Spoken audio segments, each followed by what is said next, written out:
Daily star পত্রিকায় যে হামলা এবং অগ্নিসংযোগের ঘটনা ঘটানো হয়েছে তার প্রতিবাদে সবাই কথা বলছে। যেই মুহূর্তে আমাদের কথা ছিল আমরা ঐক্যবদ্ধভাবে ওসমান হাদির একটি শোক পরিবেশে দাঁড়িয়ে সবাই ঐক্যবদ্ধভাবে হাতে হাত মিলিয়ে আমাদের ভুল ত্রুটি সংশোধন করে আমরা আধিপত্যবাদের বিরুদ্ধে, আমরা ফ্যাসিবাদের বিরুদ্ধে সবাই এক কাতারে থাকব, সেখানে প্রথম দিনেই এসে আমাদের মধ্যে এই বিভক্তি এবং ভুল।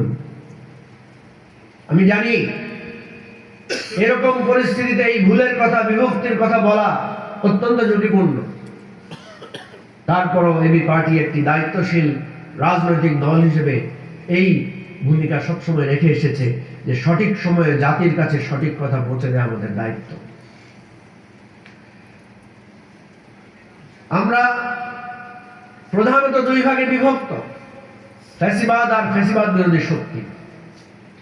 আর ফ্যাসিবাদ বিরোধী শক্তি আমরা যারা আছি সবার মধ্যে আমাদের আলাদা মতাদর্শ, আলাদা দল আদর্শ, আলাদা নীতি, আলাদা কর্মপন্থা আছে।